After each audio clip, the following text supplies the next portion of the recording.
شرور أنفسنا ومن سيئات أعمالنا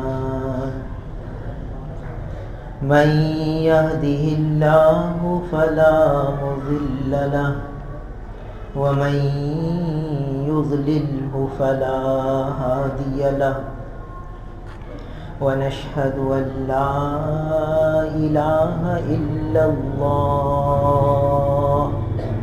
وحده لا شريك له ونشهد أن سيدنا وسندنا ونبينا وحبيبنا وحبيب ربنا وطبيبنا ومولانا محمدا عبده ورسوله أما بعد فأعوذ بالله من الشيطان الرجيم بسم الله الرحمن الرحيم وذرني والمكذبين أولي النعمة ومهلهم قليلا إن لدينا أنكالا وجحيما وطعاما ذا غصة وعذابا أليما صدق الله مولانا العظيم.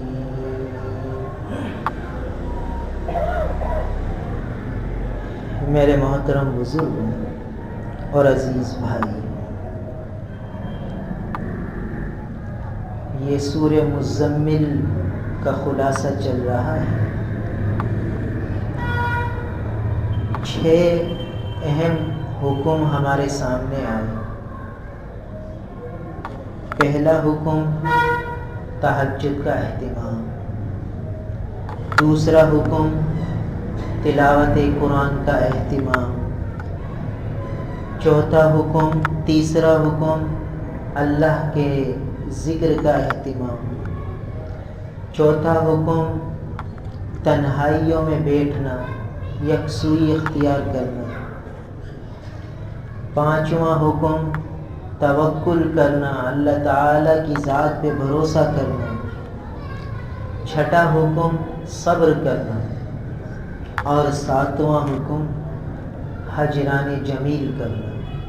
کسی سے اگر تعلق ختم کرنا ہو تو بھلے طریقے سے تعلق ختم کرنا.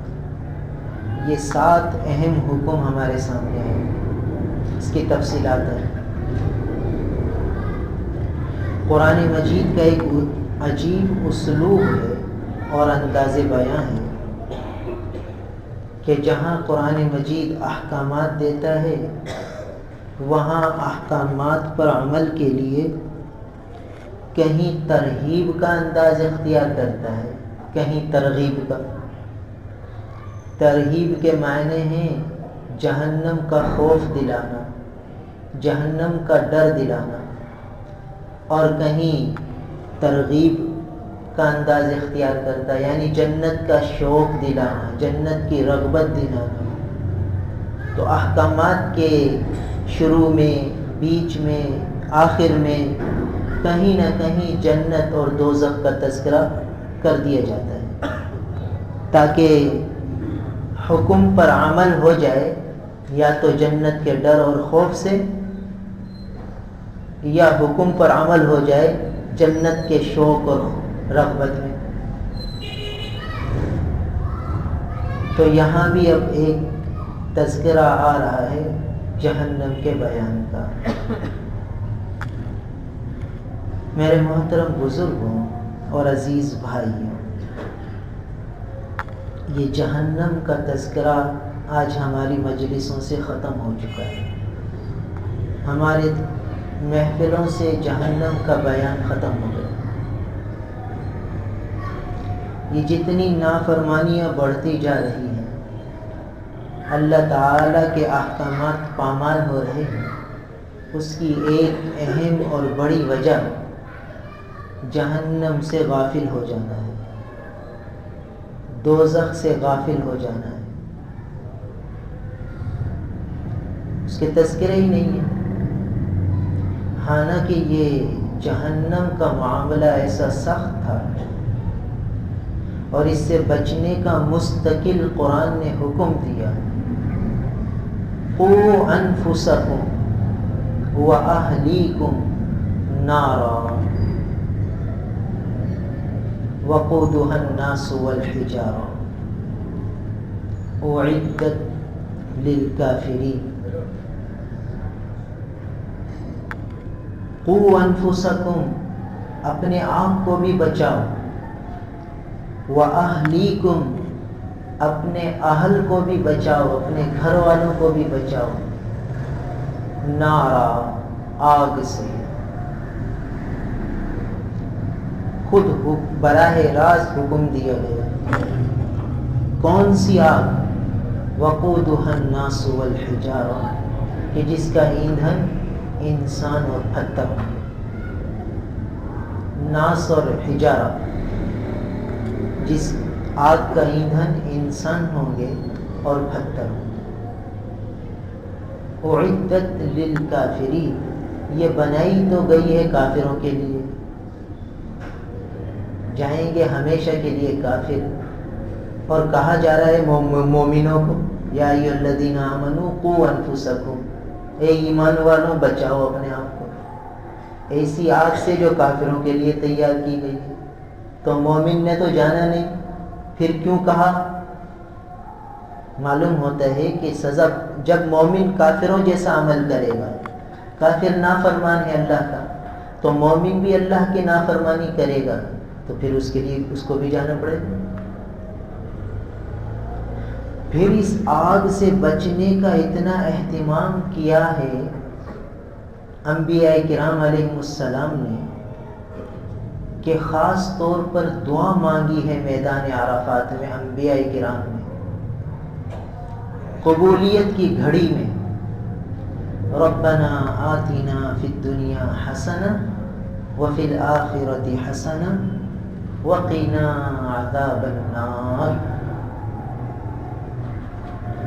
یہ وہ دعا ہے جو انبیاء کرام علیہ السلام نے میدان عرفات میں مانگی ہے۔ ہمارے آقا نبی کریم صلی اللہ علیہ وسلم نے امت کو تعلیم فرمائی کہ میدان عرفات جہاں قبولیت کی گھڑیاں ہوں گی، اللہ کی رحمت جوش میں ہوگی، تو دیکھو وقنا عذاب النار کہہ لینا، آگ سے بچنے کو اللہ سے مانگ لینا، یہ قبولیت کی گھڑی ہے۔ تو انبیاء کرام علیہ السلام سے بڑھ کر کوئی عارف نہیں ہوتا، کوئی اللہ کا عرفان اتنا حاصل نہیں کر سکتا جیسا عرفان اور معرفت انبیاء کرام علیہ السلام کو حاصل ہوتی۔ تو وہ انبیاء کرام فرما رہے، خود مانگ رہے، اپنی امتوں کو گویا اپنے عمل سے تعلیم دے رہے کہ ایسے موقع پر بھی آگ سے بچنے کی دعائیں مانگنی ہیں۔ پھر ہمارے آقا نبی کریم صلی اللہ علیہ وسلم کا معمول مبارک تھا کہ جب طواف شروع فرماتے تو اب جب طواف کا ایک چکر پورا ہونے لگا، محبوب کے گھر کے چکر لگ رہے، طواف بیت اللہ ہو رہا ہے، تو اب جیسے ہی رکن یمانی سے آگے بڑھے اور اب حجر اسود کے قریب آ رہے ہیں، حجر اسود کا استلام ایسا ہے جیسے اللہ تعالیٰ کے دست قدرت کا بوسہ لیا،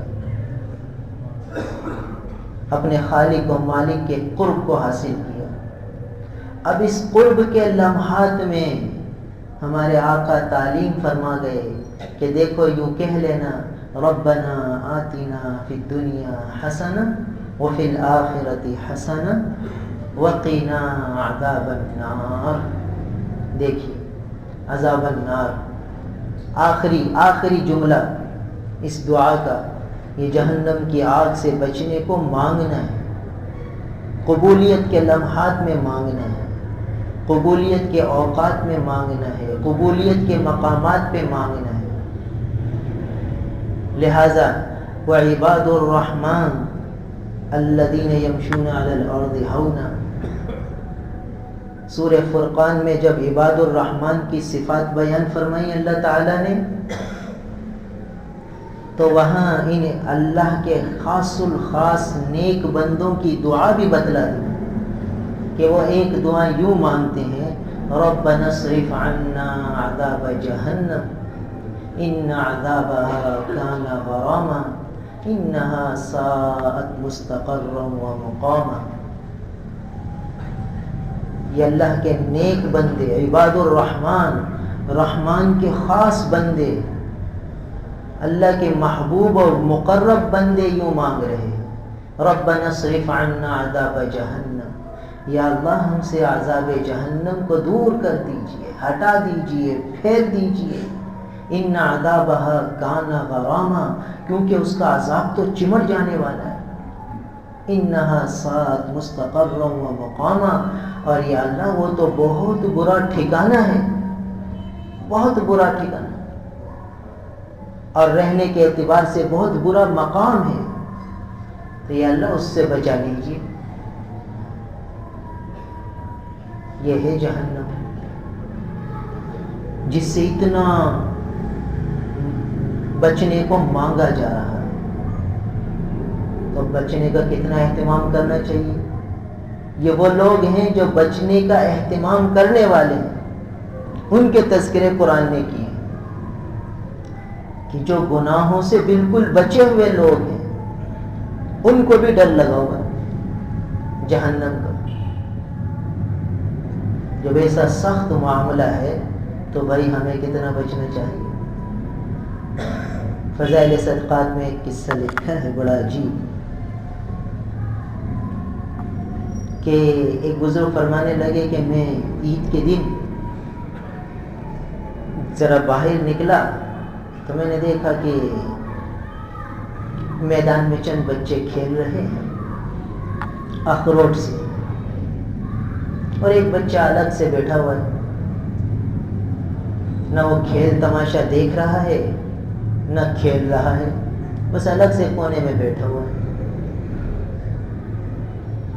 بچہ ہے چھوٹا سا، تو مجھے بڑا ترس آیا کہ چھوٹا سا بچہ اور سب بچے کھیل رہے ہیں، یہ بیچارہ الگ سے بیٹھا ہے، شاید اس کے پاس یہ اخروٹ وغیرہ نہیں ہے، تو چلو میں اس سے پوچھ لوں، اس کو دلا دوں تو یہ بھی بچوں کے ساتھ خوش ہو جائے اور کھیلنے میں لگ جائے۔ تو میں اس بچے کے قریب پہنچا اور میں نے اس سے کہا کہ بیٹا یہ سب کھیل رہے ہیں، آج عید کا دن ہے تو تم کیوں نہیں کھیل رہے؟ میں تمہیں اخروٹ دلا دوں تو تم بھی کھیل لینا۔ تو بچے نے عجیب جواب دیا، کہنے لگا چچا جان کوئی کھیلنے کے لیے پیدا ہوا، اور یہ کہہ کر اس کی آنکھوں سے آنسو ٹپکنے لگے۔ بزرگ کہنے لگے کہ میں حیران رہ گیا کہ اتنا سا بچہ اور ایسی عجیب بات کہہ رہا ہے کہ کوئی کھیلنے کے لیے پیدا ہوا، اور پھر اب اس کی آنکھوں میں آنسو بھی آ رہے ہیں۔ تو میں نے پوچھا بیٹا تم تو معصوم ہو، تم تو چھوٹے سے ہو، تمہارا تو کوئی گناہ ہی نہیں ہے، تم کیوں اتنا رو رہے ہو؟ کہنے لگا چچا جان جہنم کی آگ کے ڈر سے رو رہا ہوں۔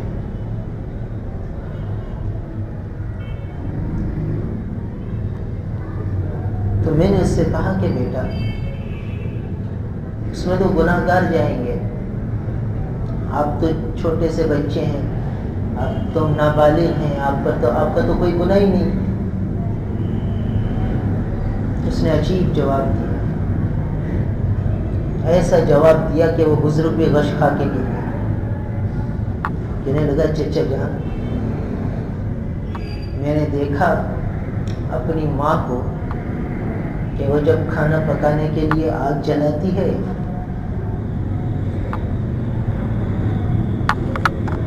تو پہلے چھوٹی چھوٹی لکڑیوں کو آگ میں ڈالتی ہے.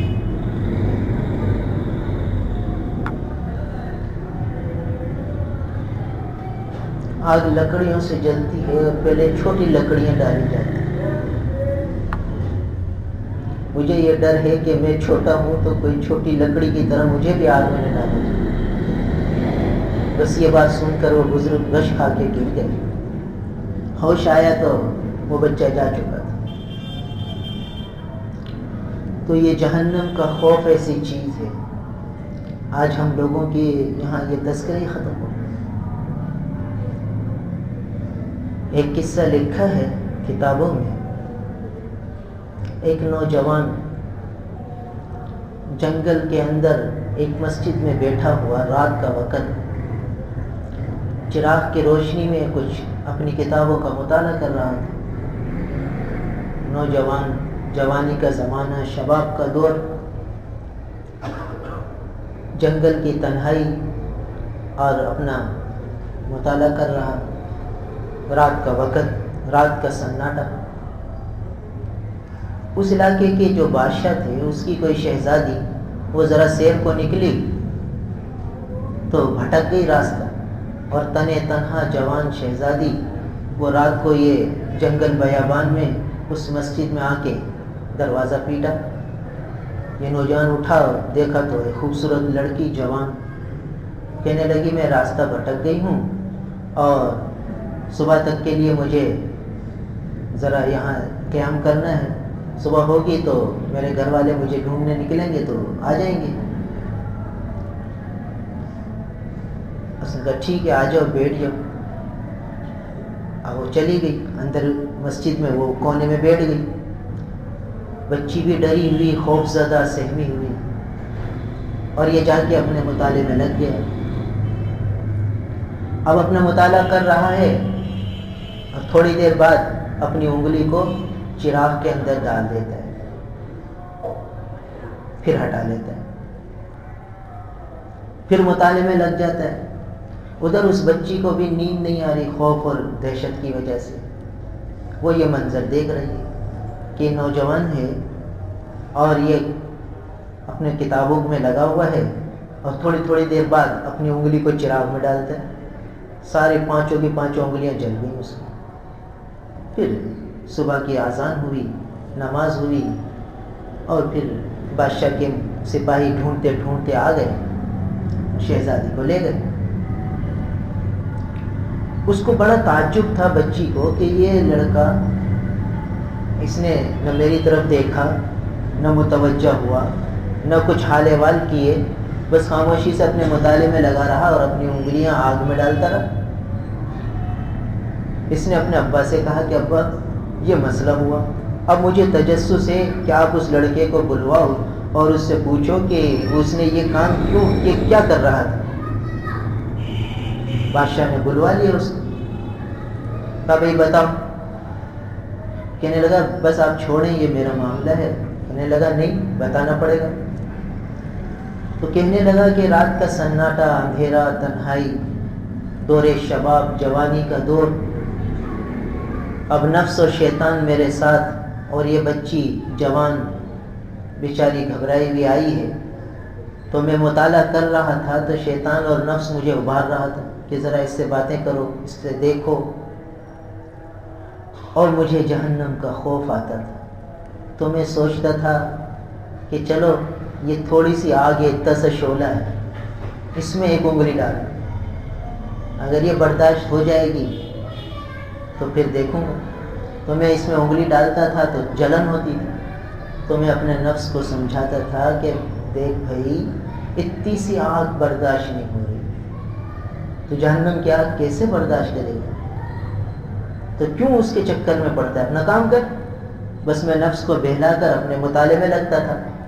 پھر تھوڑی دیر بعد نفس اٹھتا تھا، پھر شہوت دلاتا تھا اور میلان دلاتا تھا، تو میں پھر ایک انگلی کو داخل کرتا تھا.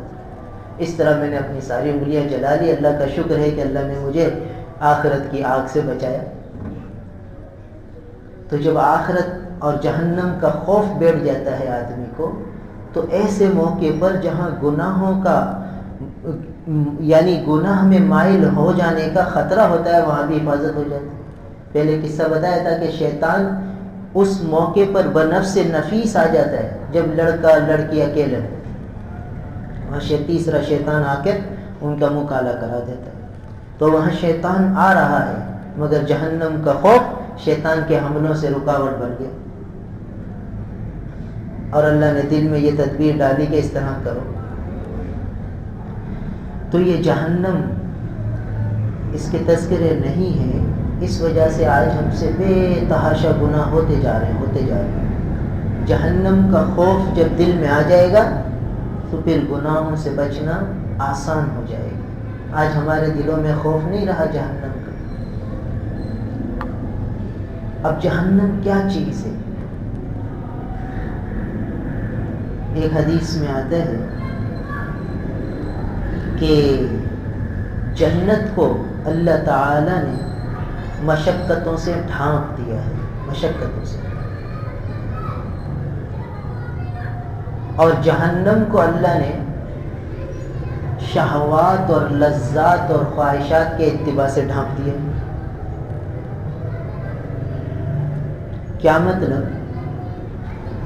کہ جب آدمی اپنی خواہشات پہ چلتا ہے، جو من میں آیا کر لیا، جو جی میں آیا کر لیا، کہ بھائی سب چلتا ہے یار، کیا کریں، اب آج کا دور ہے، اس دور میں کوئی بچا جا سکتا ہے کیا؟ سب چلتا ہے، یہ نفس ہے، یہ اتباع نفس ہے۔ بھائی اس دور میں بچنا کہاں ممکن ہے بھائی؟ اب صحیح ہے، ٹھیک ہے، اللہ تعالیٰ کو ہمارا حال پتہ ہے، ہم کس ماحول میں ہیں، کیسے معاشرے میں ہیں، چاہے بجلی چوری کرو، چاہے کوئی گناہ کرو، چاہے کچھ بھی کرو۔ اب اتنی عورتیں نکل رہی ہیں، کیسے نظر کی حفاظت کریں بھائی؟ یا تو گھر سے ہی نہ نکلیں۔ یہ نفس کے دھوکے ہیں، دیکھیے، کیونکہ خواہش ہے، تو جہنم کو اس سے ہی ڈھانپا گیا۔ بھائی اب کیا، کیسے حلال کمائیں؟ اب بھائی کاروبار میں جھوٹ نہیں بولتے تو گھاٹ لیتا نہیں، چیز کیا کرے، جھوٹ بولنا پڑتا ہے، اس کی جھوٹ کے بغیر چارہ ہی نہیں ہے بھائی۔ یہ خواہشات نفس ہے، یہ اتباع نفس ہے، تو جہنم کو اس سے ڈھانپا گیا کہ جو جی میں آ رہا ہے آدمی کر رہا ہے۔ بھائی اب شادی بیاہ کیا کریں، سارے خرافات کرنے ہی پڑتے ہیں بھائی، جس معاشرے میں ہم رہتے ہیں اس میں یہ چیزیں کرنی پڑتی ہیں، کیا کریں، کہاں جائیں، کیسے بچیں؟ اللہ غفور الرحیم ہے، اللہ تعالیٰ کو ہمارے دل کے جذبے پتہ ہیں، ہم اس سے بچنا چاہتے ہیں، نہیں بچ رہے، کیا کریں؟ اللہ تو دل کو دیکھتا ہے، دل میں تو ہم اس کو گناہ سمجھ رہے ہیں، تو اللہ دیکھ رہا ہے۔ یہ جہنم کو انہی خواہشات کے اتباع سے ڈھانپا گیا کہ ہم اپنی ساری خواہشات مختلف عنوان سے پوری کر رہے ہیں۔ تو جنت کو تو مکارے سے ڈھانپا گیا، جنت پر چلیں گے تو بھائی ان سب خواہشات کے خلاف کرنا پڑے گا۔ شادی بیاہ کو اگر شریعت کے دائرے میں رہ کر کریں گے تو کیسی کیسی مشقتیں جھیلنی پڑیں گی، کیسے کیسے لوگوں کے طنز و طعنے برداشت کرنے پڑیں گے، یہ سب مکارے ہیں۔ حفت الجنت بالمکارہ، جنت کو ڈھانپا گیا ہے مکارے سے، ناگواریوں سے، تو اب یہ ناگواریاں جھیلنی پڑیں گی۔ سچ بولیں گے گاہک چیز نہیں لے گا، یہ ناگواری ہے، نفس کے خلاف ہے،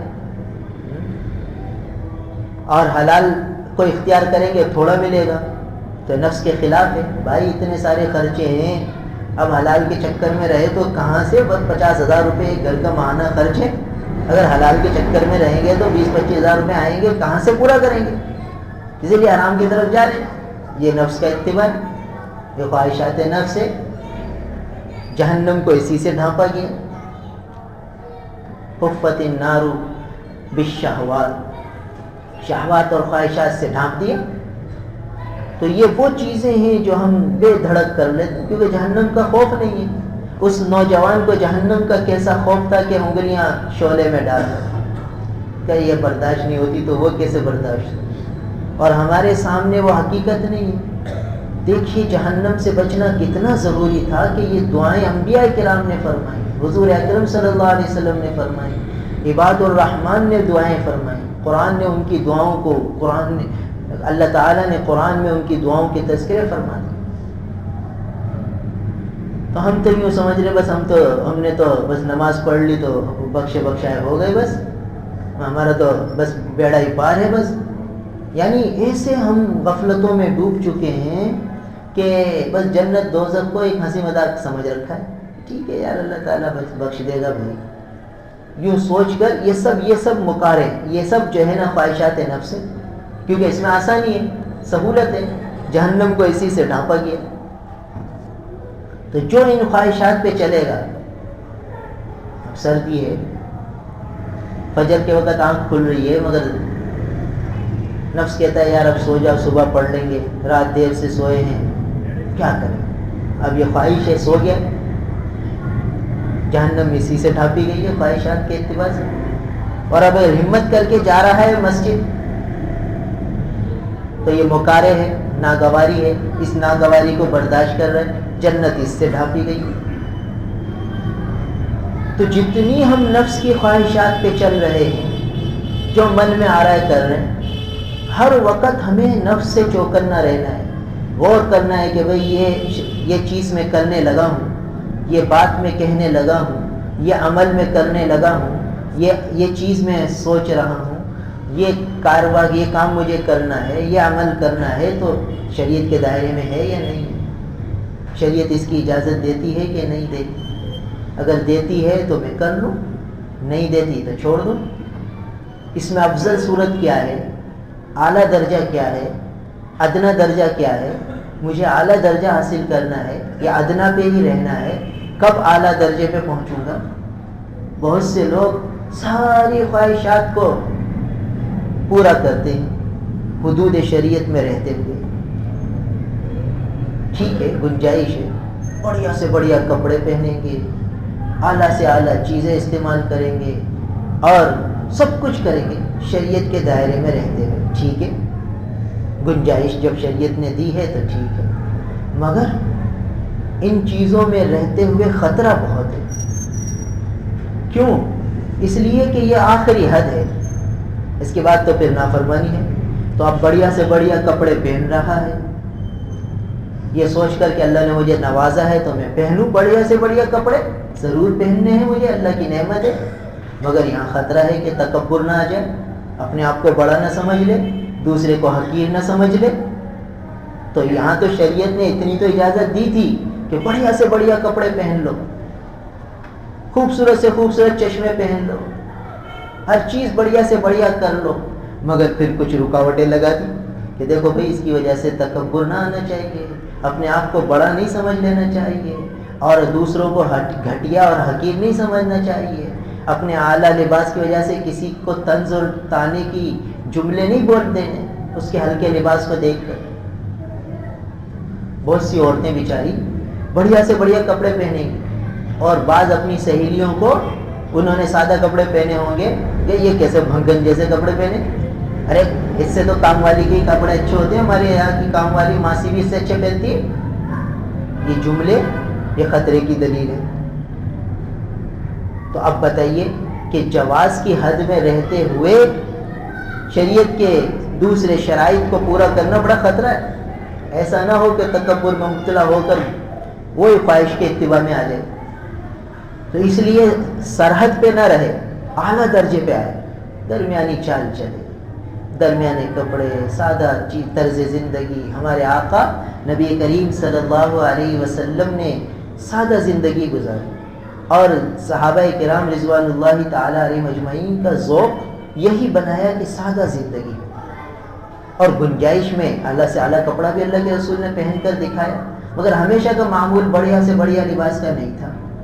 ہمیشہ کا معمول مبارک سادہ لباس، سادہ غذا. صحابہ کا یہی ذوق بنا دیا، یہی ترتیب صحابہ کی کہ سادگی پہ چلنا ہے. تو آج نفس کے اتباع میں ہم لوگ بعض اوقات اتنا آگے بڑھ جاتے ہیں کہ ہوتی خواہشات نفس ہیں، اس کو ہم کہتے ہیں ہم تو شریعت کے دائرے میں رہ کے کر رہے ہیں. بھائی بڑا خطرہ ہے، بہت چوکنا رہ کے چلنا ہے. کیونکہ دینداروں کے پاس شیطان دینداری کے رنگ میں آتا ہے. شریعت کے دائروں میں رہتے ہوئے ایسی جمپ لگواتا ہے کہ وہ شریعت کے دائرے سے نکل بھی جاتا ہے، اس کو پتہ ہی نہیں رہتا. یہ شیطان تو ازلی دشمن ہے بھائی. وہ ایسی جمپ لگوا دے گا کہ یہ تو یوں سمجھے گا کہ میں دائرہ شریعت کے اندر ہوں. اس کو تھوڑی پتہ چلے گا کہ میں اس دائرہ شریعت سے باہر نکل گئی. بہت چوکنا رہنا ہے. میں نے حضرت مفتی تقی عثمانی صاحب مدظ اللہ العالی کو ایک بات لکھی کہ حضرت فلاں شخص ایسے ایسا کام کر رہا ہے، تو یہ کام مناسب ہے، اس کو ایسا کرنا چاہیے. یہ اللہ والے جو ہوتے ہیں یہ نفس کی چالوں کو، نفس کے مکر کو بتاتے ہیں. یہ طبیب ہوتے ہیں، طبیب. یہ مرض پر کو بتاتے ہیں بالکل ایکس رے کر کے کہ دیکھو تمہارے اندر یہ مرض ہے، اس سے بچنا. تو ہم تو اپنے آپ کو بہت متقی سمجھنے لگے، اور ایک شخص کے متعلق حضرت سے پوچھ لیا کہ حضرت فلاں شخص ایسے ایسے ایسے کرتے ہیں، تو کیا ایسا کرنا ان کے لیے مناسب ہے؟ اور یہ اس طرح کا عمل کرنا ہمارے اکابر کا طریقہ ہے جو وہ شخص کر رہے ہیں؟ تو حضرت نے بڑا عجیب جواب لکھا. فرمایا کہ ہمارے اکابر کا طریقہ تو ایسا نہیں تھا، مگر تمہیں ان چکروں میں پڑنے کی ضرورت کیا ہے؟ تم اپنی فکر کرو. تم اس کے چکر میں کیوں پڑتے ہو؟ اس کے چکر میں تم نہ پڑو، تم اپنی فکر کرو. تم سے آخرت میں اس کے متعلق کوئی سوال ہوگا؟ جو تم اس کے عیوب کو دیکھ رہے ہو، یا اس کی خامیوں کو دیکھ رہے ہو، یا اس کا طرز اکابر سے ہٹا ہوا ہونے پر نگاہیں ڈال رہے ہو، اپنے کو تو دیکھو. فوراً اپنا مرض بتا دیا کہ بھائی تم خود تو اپنے آپ کو دیکھ لو، دوسروں کی خامیوں پہ نگاہ کرتے ہو، اپنے عیوب کو نہیں دیکھتے. تو یہ اللہ والے بتاتے ہیں، چوکنا کر دیتے ہیں کہ دیکھیے اب شیطان تو کیسی گھات لگا کہ کیسا حملہ کر رہا ہے، کہ کسی کے متعلق ایسی ایسی باتیں دل میں ڈال رہا ہے، اور ہم سمجھ رہے ہیں ہاں باقی ہم تو متقی ہیں اور ہم تو ان چیزوں سے بچے ہوئے ہیں، اور وہ اکابر کے طریقے سے ہٹا ہوا ہے اور میں اکابر کے طریقے پر جمع ہوا ہوں اور بڑا جو ہے متقی پرہیزگار ہوں. تو حضرت نے بتا دیا کہ میں اپنی فکر کروں. کیوں دوسرے کی خامیوں پہ نگاہ ڈالتے ہو؟ کیوں دوسرے کے ان چکروں میں پڑتے ہو؟ تم سے آخرت میں اس کے متعلق کوئی سوال ہوگا؟ تو بتائیے، طبیب حاذق سے تعلق ہوگا تو طبیب بتائے گا مرض، ورنہ تو پتہ ہی نہیں چلے گا اور ہم تو پتہ نہیں کہاں سے کہاں نکل جائیں گے. تو شیطان ازلی دشمن ہے، ایسا وار کرتا ہے کہ آدمی سمجھتا ہے میں تو دائرہ شریعت میں ہوں. بھائی اس کو پتہ ہی نہیں ہوتا کہ وہ دائرہ شریعت سے نکل چکا ہے، اور شیطان نے اس پر بڑی خطرناک حملہ کر دیا ہے، اٹیک کر دیا ہے، اس کو پتہ ہی نہیں. بہت چوکنا رہ کے چلنا ہے بھائی. نفس و شیطان ہمارے دشمن ہیں.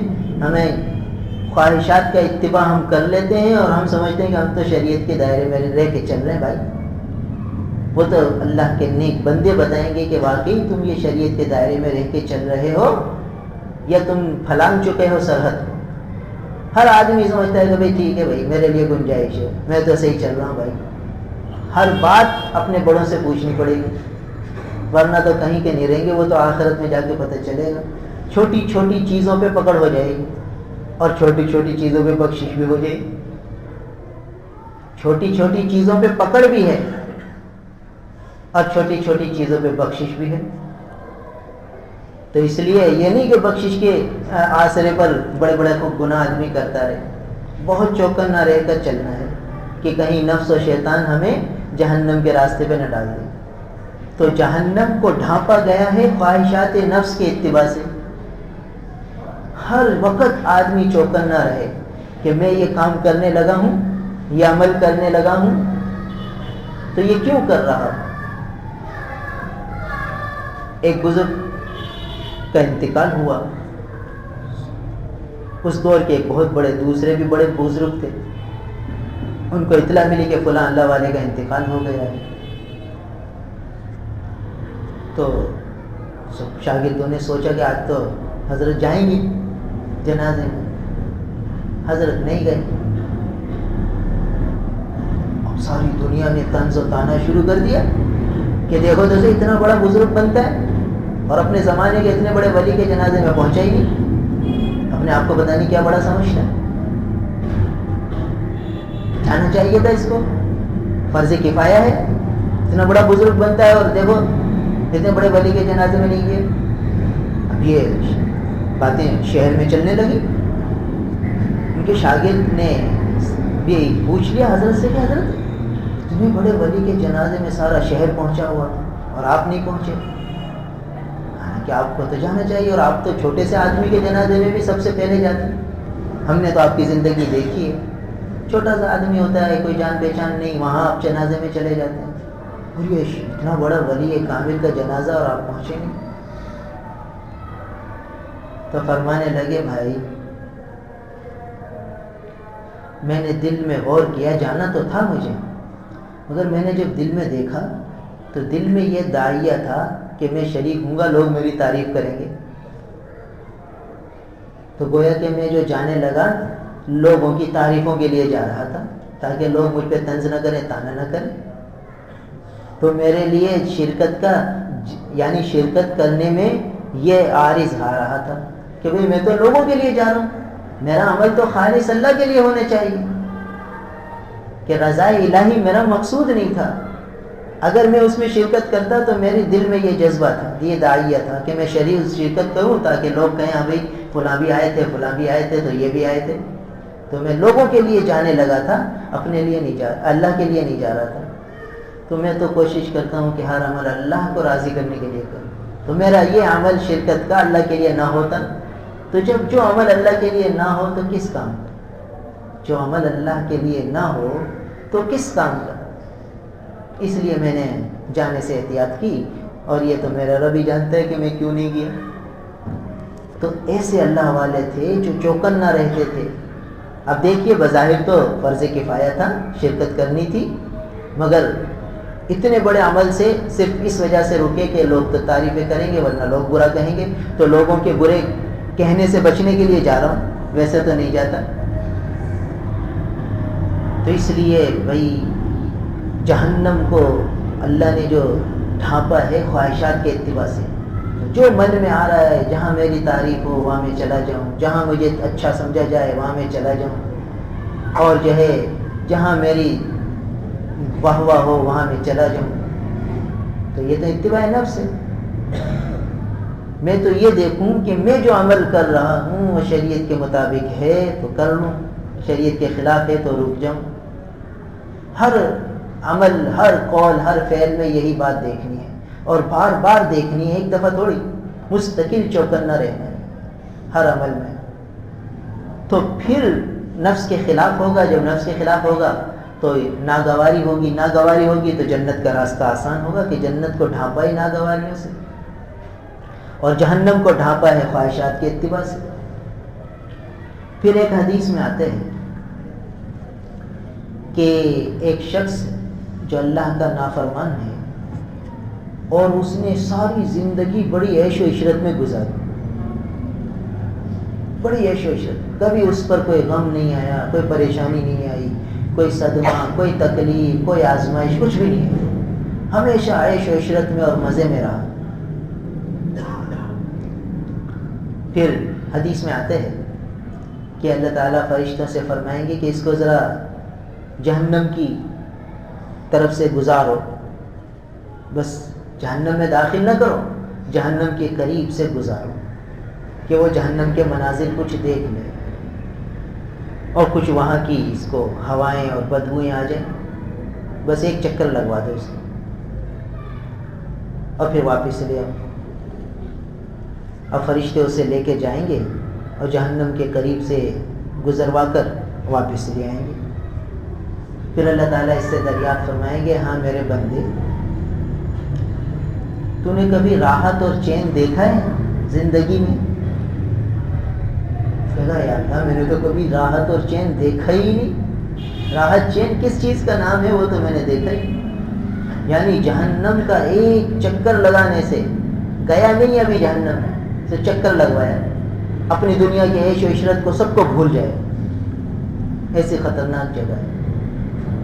بتائیے اس سے بچنے کا ہم کیا اہتمام کر رہے ہیں؟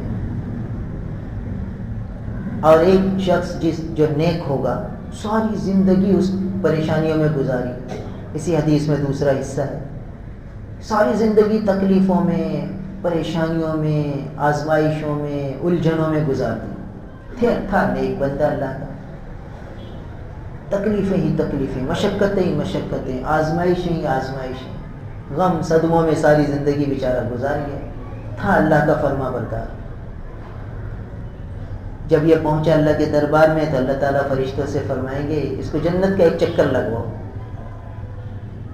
جنت کا چکر لگوا دو، اس کو جنت میں داخل نہیں کرو، بس چکر لگوا دو۔ اب وہ جب جنت کی بہاریں دیکھے گا، وہاں کی ٹھنڈکیں دیکھے گا، وہاں کے خوش منظر دیکھے گا، تو پھر واپس اللہ کے دربار میں لایا جائے گا، اس سے پوچھا جائے گا کہ بھائی کبھی تو نے مشقتیں تکلیفیں دیکھی ہیں؟ یا اللہ میں نے تو کبھی مشقتیں دیکھی ہی نہیں۔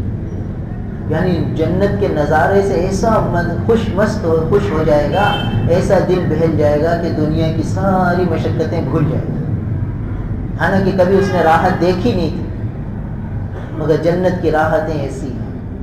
تو ان راحتوں کے لیے ہم کیا کر رہے ہیں، کیا تیاری کر رہے ہیں؟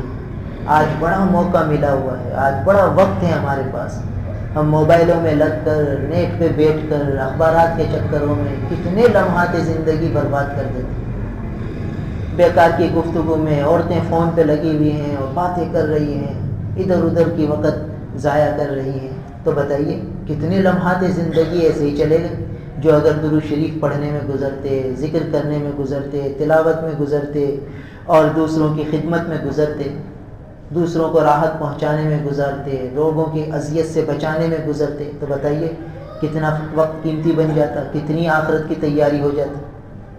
مگر چونکہ کچھ احساس ہے ہی نہیں اس طرف جانے کا، کہیں اب یہ منزل بھی ہم نے جانی ہے، اور ہمارا حال یہ ہے، میں تو اپنا ہی بتاؤں کہ جب ہم یہ دیکھتے ہیں کہ بھئی فلاں وزیر نے، فلاں حکومت والے نے یہ کرپشن کیا، یہ کیا، تو ہم سوچتے ہیں یار اس کو مرنا نہیں ہے، آخرت میں کیا جواب دے گا؟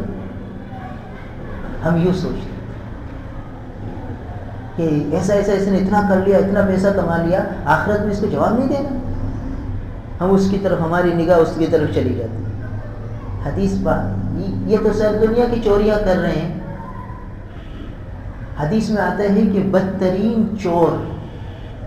چوروں میں بدترین چور وہ ہے جو نماز میں چوری کر لے۔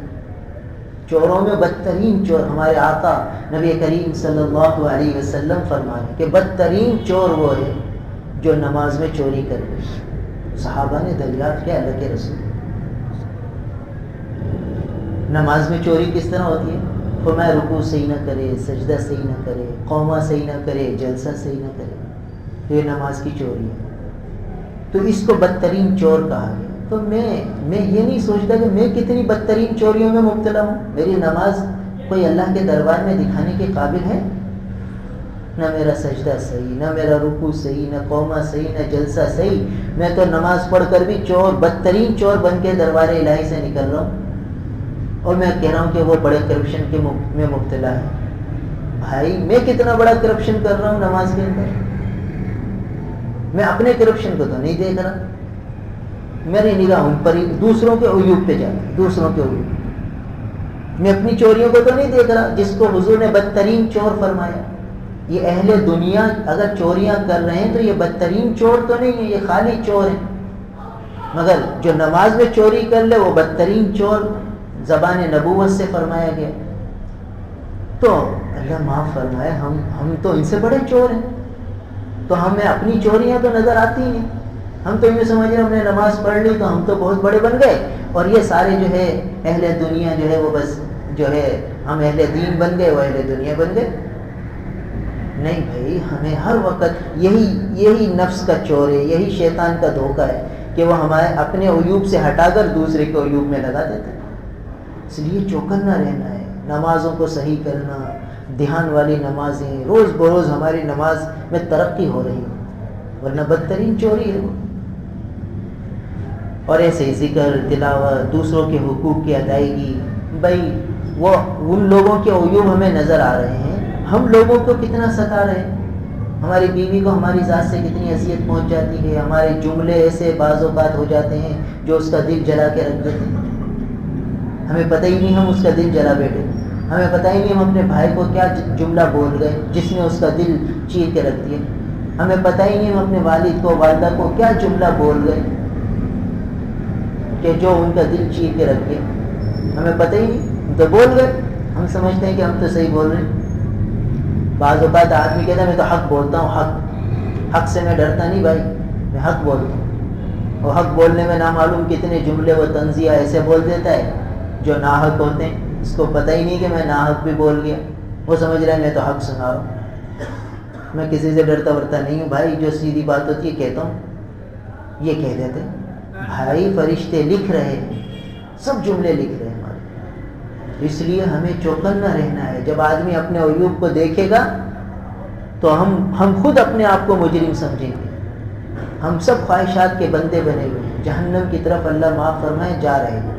تو ہمیں فوراً وہاں جانے سے بریک لگانا ہے اور پھر یو ٹرن لے کر جنت کی طرف جانا ہے.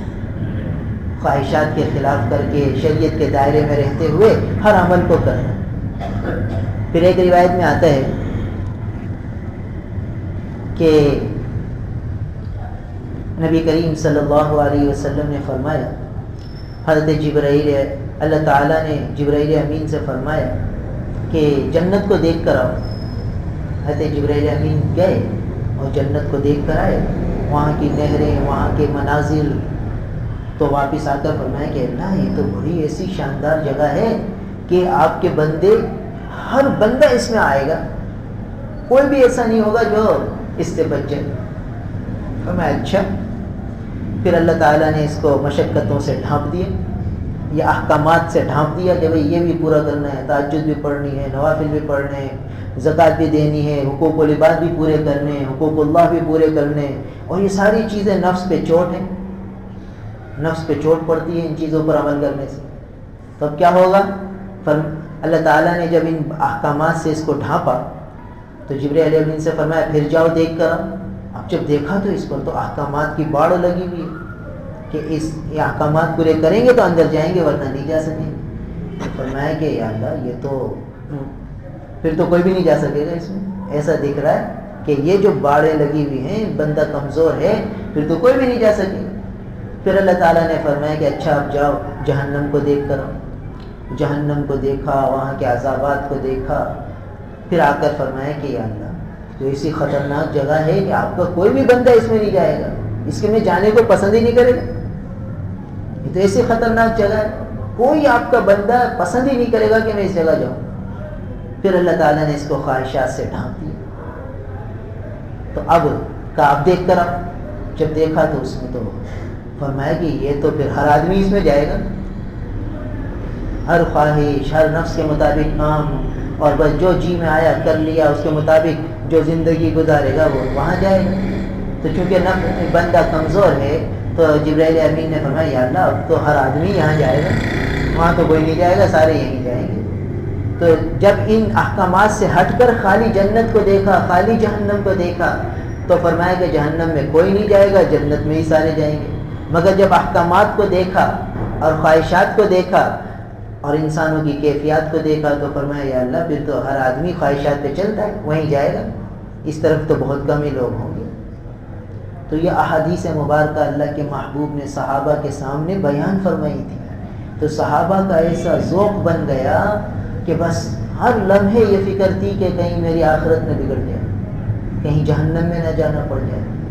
ہر عمل میں سنت کے مطابق کروں، جو نیکی مجھ سے بن چاہے کر لوں، اعلیٰ سے اعلیٰ درجے پر عمل کر لوں. صحابہ تقویٰ کے اعلیٰ درجے پر وہ سہولتیں اور رعایتیں نہیں دیکھتے تھے.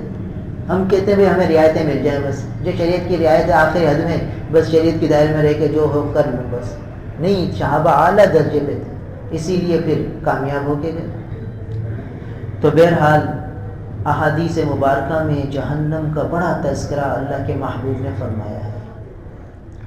بتایا کہ قیامت کے دن ایک جہنم سے آگ کی گردن نکلے گی، آگ کی گردن، اس کی 2 آنکھیں ہوں گی، دونوں آنکھوں سے اسے سب کچھ نظر آ رہا ہوگا، 2 کان ہوں گے، اس آگ کی گردن کے 2 کان ہوں گے، اس سے سب کچھ سن رہی ہوگی وہ گردن، اور ایک زبان ہوگی، اس سے وہ بول رہی ہوگی گردن، وہ کہے گی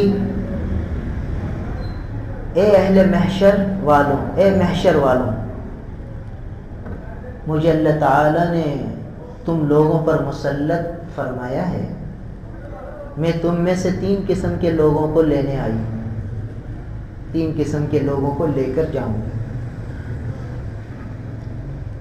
بعض روایت میں آتا ہے کہ یہ وہ لوگ ہوں گے جو بغیر حساب کتاب جہنم میں جائیں گے، جسے بہت سے اللہ کے نیک بندے بغیر حساب کتاب جنت میں جائیں گے، ایسے بہت سے لوگ ایسے ہوں گے جو بغیر حساب کتاب جہنم میں جائیں گے، تو ان کا وہ یہ کہ جہنم ہی کا پلڑا ان کا بھاری ہے۔ فرمایا ایک تو وہ جو ضدی ہے، سرکش ہے، ضد میں بعض لوگ آ جاتے ہیں نا، میں نے کہہ دیا بس، اب اس کو کتنا ہی سمجھا لو، کچھ بھی کر لو، اس کے پلے پڑتا ہی نہیں، میں ہٹ درم ہوں بھائی، میں ضد پہ آ گیا ہوں، بس اب میری ضد ہے، اور اس کو بڑا سمجھتا ہے بہت، اور اس کو اپنے بڑے پن کو ظاہر کرتا ہے۔ دیکھیے اللہ کے محبوب کی حدیث ہے، کوئی قصے کہانی نہیں ہے، زبان نبوت سے نکلے ہوئے مبارک الفاظ ہیں کہ ہر ضدی اور سرکش پر مسلط ہوں، جو ضد کر کے اڑ جاتے ہیں کہ بھئی کسی سے رشتہ توڑ دیا تو توڑ دیا، بس اب اس کو کتنا ہی سمجھا لو کہتے نہیں سمجھتا۔ بتائیے بغیر حساب کتاب جہنم میں لے جائے گی وہ گردن، ان ضدیوں کو اٹھائے گی، چنے گی اہل محشر میں سے فلاں کو فلاں کو فلاں کو، اور کھینچ کے لے جائے گی اور جہنم میں ڈال دے گی۔ بتائیے ہر آدمی غور کرے کہ کہیں مجھ میں یہ خطرناک مرض تو نہیں ہے کہ کس چیز پہ اڑ گیا تو اڑ گیا، بس پھر ہٹنا ہی نہیں ہے اس سے، بس میری ضد ہے بس۔ اور دوسرا اللہ کی ذات کے ساتھ شریک ٹھہرانے والا، اس کو مشرک جو اللہ کی ذات کے ساتھ شریک ٹھہرانے والا ہوگا، اس کو بھی اہل محشر میں سے چن چن کر وہ گردن لے جائے گی۔ اور تیسرا بڑا سخت معاملہ ہے، شیطان ہمارا دشمن ہے، ازلی دشمن ہے، وہ یہ چاہتا ہے کہ ہر بندہ، اللہ کا ہر بندہ وہ بغیر حساب کتابی جہنم میں چلا جائے، اس کی پوری کوشش ہے۔ تو تیسرا وہ ہوگا جو تصویر بنانے والا ہوگا۔ بتائیے تصویر بنانے والا، آج موبائل سے ہر آدمی تصویریں کھینچ رہا ہے، چھوٹے بچہ پیدا ہوا اس کی تصویر بھی کھینچ لی اور کہیں بھیج رہے ہیں، کبھی کس کو دکھا رہے ہیں، کبھی کس کو بھی دکھا رہے ہیں، اور ہر ایک دوسرے کی تصویریں لے رہے ہیں موبائل پہ۔ یعنی اس گناہ کو گناہ ہی نہیں سمجھا جا رہا، اور ہمارے آقا نبی کریم صلی اللہ علیہ وسلم یہ فرما کے گئے کہ یہ گردن جس پر 2 جہنم، جو آگ کی آنکھیں ہوں گی، آگ کے کان ہوں گے، آگ کی زبان ہوگی، وہ یہ 3 لوگوں پہ مسلط ہوگی، ان میں سے یہ تصویر بنانے والے۔ موبائل سے کہتے ہیں موبائل کی تصویر تو جائز ہے، وہی تصویر تو ہے، کیسے جائز ہو جائے گی؟ اور ایک حدیث میں اللہ کے محبوب نے فرمایا کہ سخت سے سخت ترین عذاب وہ تصویر بنانے والوں کو ہوگا، اشد العذاب، سخت ترین شدید ترین عذاب تصویر والوں کو ہوگا۔ تو اب یہ بلا حساب جہنم میں جا رہے، دیکھیے ہم تو آس لگائے بیٹھے ہیں کہ اللہ تعالیٰ بغیر حساب کتاب جنت میں ڈالتے ہمیں، اور کام وہ کریں جو بغیر حساب کتاب جہنم میں لے جانے والا، اور اس کی پرواہ نہیں، ہر ایک تصویر بنانے میں لگا ہوا ہے۔ شیطان نے ہمیں کن چکروں میں ڈال دیا کہ بس ہر ایک تصویر کھینچ رہا ہے، ہر ایک تصویر کھینچ رہا ہے، چاہے دینی مجلس ہو، چاہے دنیاوی مجلس ہو، چاہے شادی بیاہ ہو، چاہے موت میت ہو، میت کی تصویریں، جنازے اس کا منہ دکھایا جا رہا ہے تو تصویر۔ پچھلے ہفتے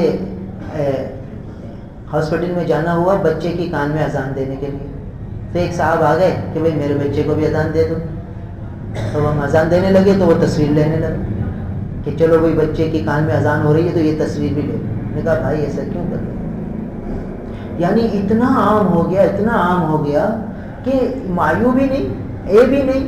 اور نبی کریم صلی اللہ علیہ وسلم تو یوں فرما دیں کہ سب یہ گردن تیسرے نمبر کے جو شخص ہوں گے وہ تصویر والے ہوں گے، جو تصویر بناتے ہوں گے ان کو اٹھا کے لے جائے گی.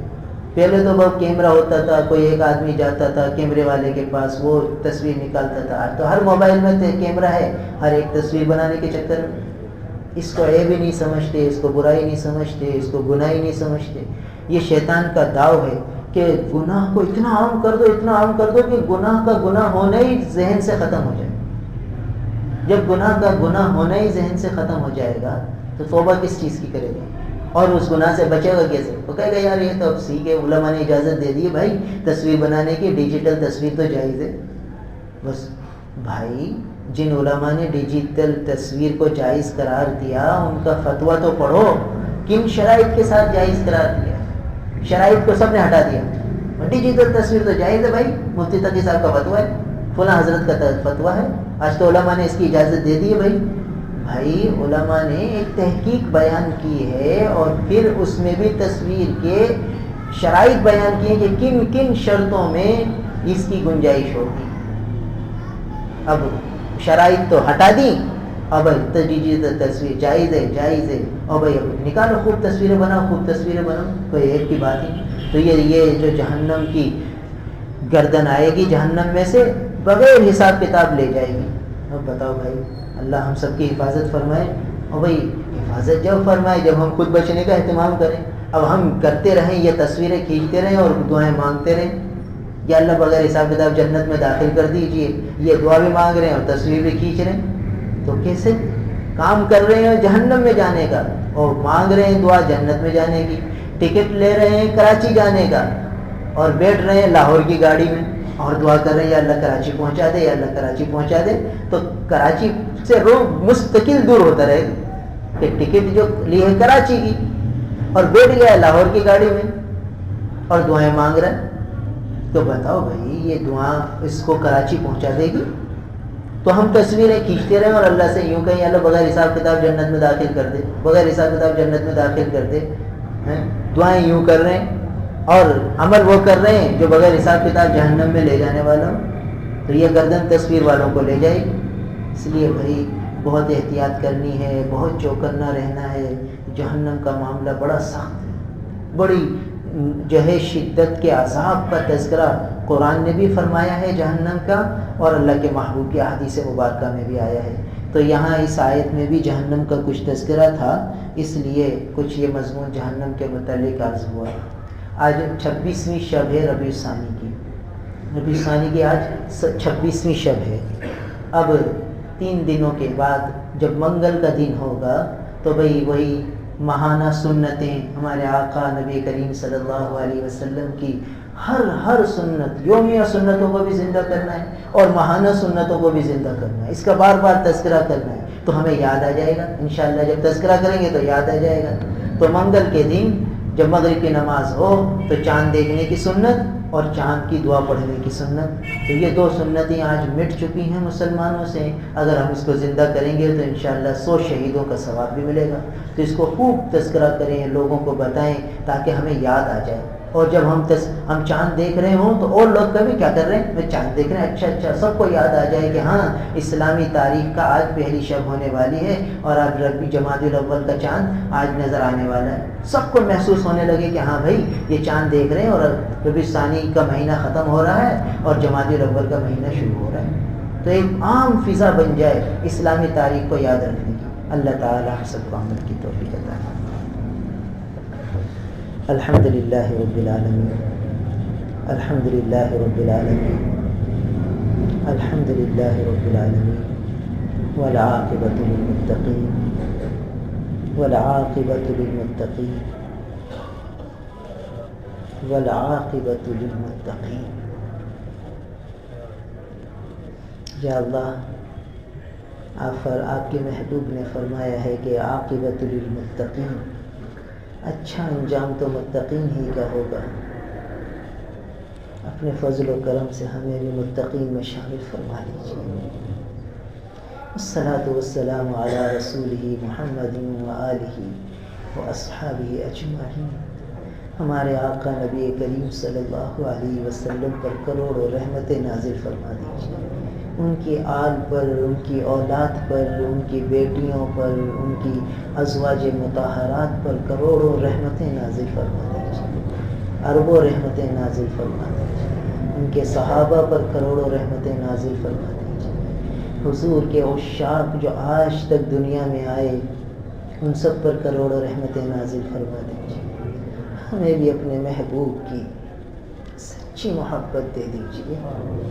ہم اپنی جھوٹی زبانوں سے کہہ رہے ہیں، اپنے نفاق بھرے دل سے کہہ رہے ہیں، آپ ہمیں سچی محبت سے نواز دیجیے۔ یا اللہ اس حال میں ہماری موت آئے کہ آپ کے حبیب کی محبت ہمارے دل کی گہرائیوں میں اتری ہوئی ہو، آپ کے حبیب کی سچی محبت ہمارے رگ و ریشے میں پیوست ہو۔ اس حال میں اے اللہ ہمیں موت دیجیے، جب سچی محبت ہم میں نہ آئے ہمیں دنیا سے نہ اٹھائیے، اپنے حبیب کی سچی محبت دے کر ہی اپنے پاس بلائیے۔ ہمارے پاس کوئی عمل نہیں ہے یا اللہ جنت میں جانے والا اور جہنم سے بچنے والا۔ ہم اپنی نگاہوں، اپنے اعمال پر نگاہ ڈالتے ہیں تو اتباع نفس، اتباع خواہشی نظر آتی ہے۔ جہنم والے راستے پر چلنا ہمیں اپنا نظر آ رہا ہے۔ کوئی عمل ایسا نہیں جو آپ کی بارگاہ عالی میں قبولیت کے قابل ہو۔ تو نماز پڑھ کر بھی بدترین چور بن کے نکلتے ہیں۔ ہمارے اس حال زار پر یا اللہ آپ رحم فرما دیجیے، ہمیں اپنے عیوب پر نگاہ رکھنے والا بنا دیجیے، ہمیں حقیقی معنوں میں ایسی نمازیں پڑھنا نصیب فرمائیے جن نمازوں کو دیکھ کر آپ کی رحمتیں اتر جاتی ہیں، جن نمازوں کو دیکھ کر آپ خوش ہو جاتے ہیں۔ یا اللہ ایسی دھیان والی، ایسی خشوع والی، ایسی خضوع والی ہمیں نمازیں نصیب فرما دیجیے۔ جب تک ہماری نمازیں ایسی نہ بن جائیں اس وقت تک ہمیں موت نہ دیجیے یا اللہ، اس وقت تک ہمیں موت نہ دیجیے۔ جب ہماری نمازیں آپ کو خوش کرنے والی بن جائیں پھر اپنے پاس بلائیے۔ یا اللہ ہمیں جہنم سے بچا لیجیے۔ آپ کے محبوب نے یہ دعائیں تعلیم فرمائی ہیں، ربنا آتنا فی الدنیا حسنہ وفی الآخرۃ حسنہ وقنا عذاب النار وقنا عذاب النار۔ یا اللہ ہمیں بچا لیجیے اس آگ سے جس کے بارے میں آپ نے فرمایا ہے وقودها الناس والحجارہ اعدت للکافرین۔ یا اللہ یہ کافروں کے لیے بنائی ہے۔ ہمیں کفر سے بچا لیجیے، شرک سے بچا لیجیے، اپنی ہر قسم کی نافرمانی سے بچا لیجیے، ہر قسم کی معاصیت سے بچا لیجیے۔ جو عمل جہنم کی طرف لے جانے والا ہے یا اللہ اس سے ہماری پوری حفاظت فرما دیجیے، اور جو عمل ہمیں جنت میں لے جانے والا ہے اس کی طرف ہمیں شوق دے دیجیے، رغبت دے دیجیے۔ اعمال صالحہ کی طرف ہمارا قلبی میلان فرما دیجیے، گناہوں سے قلبی طور پر نفرت دے دیجیے۔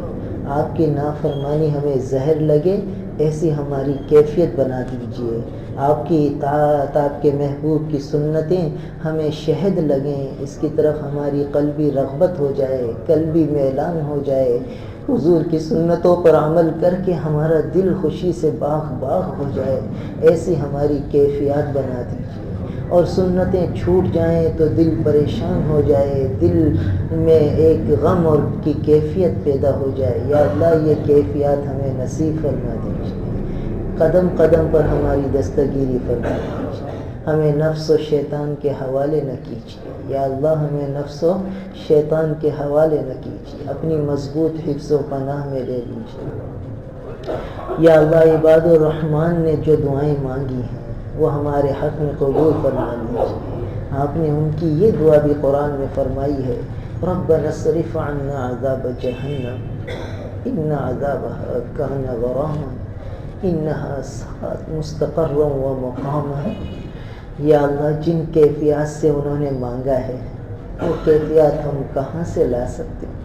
بس یا اللہ ان کی کیفیات کے صدقے سے یہ دعا ہمارے حق میں بھی قبول فرما لیجیے، ہماری اولادوں کے حق میں، بیوی بچوں کے حق میں، بھائی بہنوں کے حق میں، ماں باپ کے حق میں، دوست احباب، ملنے جلنے والے، محبت کرنے والے، تعلق رکھنے والے، ان سب کے حق میں قبول فرما لیجیے، ہم سب کے حق میں قبول فرما لیجیے، تمام مومن مومنات مسلمین مسلمات کے حق میں قبول فرما لیجیے۔ یا اللہ ہمارے اکابر مشائخ اساتذہ والدین میں سے جو دنیا سے رخصت ہو چکے ان کی قبروں کو نور سے بھر دیجیے، یا اللہ ان کی قبروں پر کروڑوں رحمتیں نازل فرما دیجیے، ان کی سیئات کو حسنات میں بدل دیجیے، ہمیں ان کا صدقہ جاریہ بنا دیجیے۔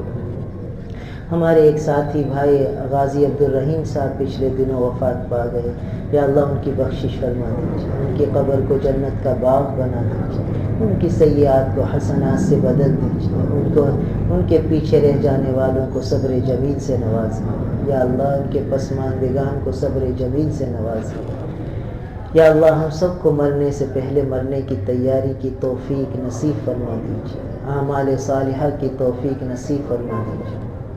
ہمارے اکابر مشائخ اساتذہ والدین میں سے جو حیات ہیں، یا اللہ ان کی عمروں میں برکتیں عطا فرمائیے، صحت کے ساتھ، عافیت کے ساتھ، سلامتی کے ساتھ ان کا سایہ ہم پر دراز فرما دیجیے، ان کے سائے میں برکت دے دیجیے، ان کی عمروں میں برکتیں دے دیجیے۔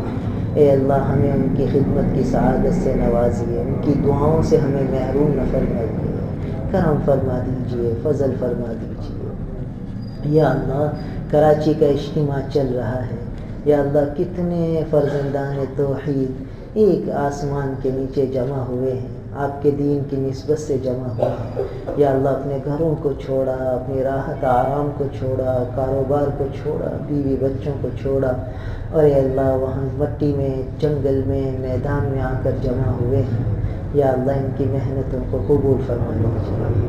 وہاں کتنے آپ کے نیک بندے جمع ہوئے ہیں، یا اللہ ان سب کی مجاہدوں کو، محنتوں کو قبول فرما کر ہدایت کی ہوائیں چلا دیجیے، یا اللہ اس اجتماع کو ہدایت کے پھیلنے کا، خیروں کے پھیلنے کا ذریعہ بنا دیجیے، یا اللہ شرور اور فتون اور آفات اور بلیات کے بند ہونے کا دروازہ کا سبب بنا دیجیے، عمومی ہدایت کے فیصلے یا اللہ اس اجتماع کی برکت سے فرما دیجیے، یا اللہ اپنے فضل سے ہدایت کو عام فرما دیجیے، یا اللہ اپنے فضل سے ہمارے ملک میں بھی اور پورے دنیا میں امن قائم فرما دیجیے، مسلمانوں کو ہر جگہ عزت دیجیے، یا اللہ ان کو برکتیں دیجیے، ان کی جان مال عزت آبرو کی پوری حفاظت فرمائیے، ہمارے ملک میں بھی امن قائم فرما دیجیے، نیک اور اچھے لوگوں کو آگے لے آئیے، یا اللہ برے لوگوں کو جو قوم کے، ملک کے، دین کے وفادار نہیں ہیں ان کو پیچھے کر دیجیے، ان کو اپنی گرفت میں پکڑ لیجیے،